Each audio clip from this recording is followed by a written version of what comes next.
कहीं ताबड़तोड़ गोलियां चली, कहीं चाकुओं से वार हुआ, कहीं घर पर कई राउंड फायरिंग की गई, तो कहीं कैंची मारकर शख्स को मार डाला। ये सभी दिल दहला देने वाली घटनाएं देश की राजधानी दिल्ली में एक ही दिन में हुई हैं। बीते कुछ दिनों में दिल्ली में नॉनस्टॉप वारदातें हो रही हैं और पुलिस क्राइम को रोक पाने में पूरी तरह फेल हो रही है। उत्तर पूर्वी दिल्ली के न्यू उस्मानपुर इलाके में 2 वारदातें हुई। पहली वारदात चौथा पुश्ता इलाके में हुई, जहां पुरानी रंजिश में बाइक पर आए बदमाशों ने एक कैटरर पर फायरिंग कर दी और मौके से फरार हो गए। घटना में कैटरर को तो गोली नहीं लगी, लेकिन वहां से गुजर रहे मासूम बच्चे के पैर में गोली लग गई।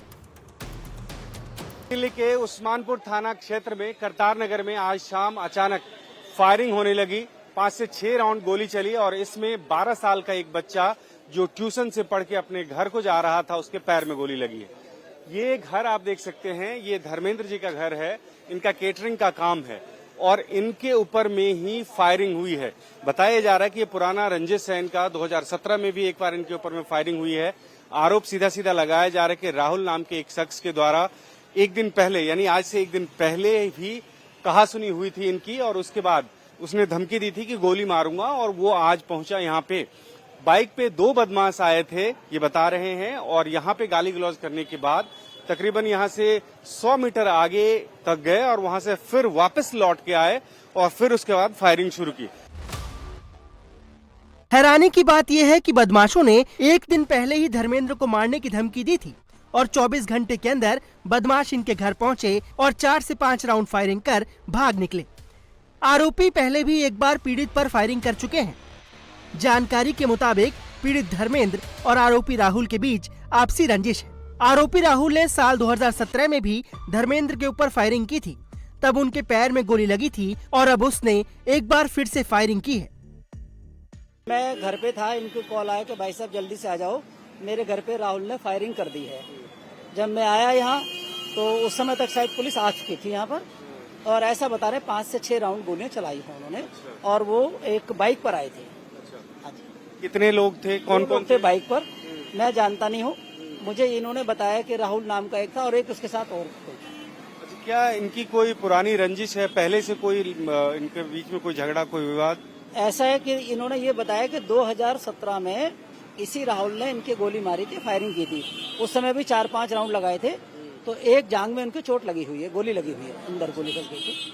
और उसके बाद कल की वारदात है, ये यहाँ नाले पर इनको मिला है, वहाँ कुछ इनकी कहासुनी हुई और वो धमकी देकर गया था और आज वारदात कर दी है उसने। घटना की सूचना पर मौके पर पहुंची पुलिस ने मामले में 2 बदमाशों को गिरफ्तार कर लिया है। साथ ही फॉरेंसिक टीम ने भी क्राइम सीन का मुआयना कर जरूरी सबूत इकट्ठा किए। पुलिस के मुताबिक फरार आरोपियों की तलाश की जा रही है। वहीं घायल बच्चे का इलाज फिलहाल जेपीसी अस्पताल में चल रहा है। बच्चा ट्यूशन से आ रहा था, उसके पैर में गोली लगी है। अच्छा, बच्चे का क्या नाम है आपके? अभी? हाँ, अभी चौहान। कितनी उम्र है बच्चे की? 6 साल। कौन सी क्लास में पढ़ते हैं? 3rd में। अच्छा, हुआ क्या था, क्या जानकारी मिल पाई आपको? जानकारी कुछ नहीं मिली थी मुझे। ट्यूशन से मेरा बच्चा आ रहा था, मेरी किसी से ना कुछ लड़ाई थी ना कुछ था। अच्छा। हाँ, भाई साहब जो लेके आ रहे थे उन्होंने हाथ भी दिखाया, लेकिन इधर वाले ये लोग रुके नहीं है। अच्छा। इन लोगों ने गोली रोकी नहीं है। अच्छा, बच्चा क्या रहा था यहाँ पर उस समय? लड़ाई हो रही थी, गोलीबाजी हो रही थी। किन की लड़ाई होती, कुछ पता? इधर आमने सामने। अच्छा, पता नहीं मुझे इतना। अभी बच्चा कहाँ पर है? हॉस्पिटल है मेरे बच्चे। कैसी तबीयत है अभी? अभी तो मुझे कोई पता नहीं मिला है कैसी है। किस जगह लगी बच्चे के गोली? पैर में। न्यू उस्मानपुर में ही सोमवार को एक और घटना घटी, जहां करीब 12 से 15 बदमाशों ने एक 17 वर्षीय युवक पर चाकुओं से वार कर दिया, जिसकी इलाज के दौरान मौत हो गई। घटना के बाद से इलाके में दहशत का माहौल है। हालांकि पुलिस आरोपियों की तलाश में जुटी है, लेकिन लोगों का कहना है कि यहां आए दिन कोई न कोई घटना होती है और पुलिस कोई कड़ी कार्रवाई नहीं करती। तो एक हमारे लिए भी थ्रेट है। आज डे टाइम के अंदर अगर ऐसी चीजें हो रही है, और जब आज के दिन हमारे यहाँ पे बाजार भी लगता है, लोगों का आना जाना है, फिर भी 12 से 15 लड़के अगर ये चीज वारदात कर रहे हैं, तो यहाँ का एक रहने के लिए हमारा एक डर सा हो चुका है। बच्चे की कुछ पहचान हुई, क्या नाम? हाँ, बच्चे की पहचान हुई है। बच्चा नियर अबाउट 2-3 गली के बाद ही रहता है और उसका नाम अभिषेक बताया जा रहा है। उम्र कितनी होगी? उम्र उसकी 16 बताई गई है। बताया जा रहा है काफी तादाद में लोग थे जो मारने वाले थे, हाँ जी, तो कितने अंदाजा पता लग सकता है कितने लोग? यहाँ तक पुलिस वगैरह और मीडिया की कन्वर्सेशन पे ही मेरे को ये पता लगा कि 12 से 16 के अराउंड लोग थे। न्यू उस्मानपुर के अलावा साउथ दिल्ली के साकेत थाना क्षेत्र में भी गोलियों की तड़तड़ाहट सुनाई दी, जहां लाडोसराय इलाके में बदमाशों ने एक घर पर कई राउंड फायरिंग की और मौके से फरार हो गए। पुलिस अब बदमाशों की तलाश में जुटी है।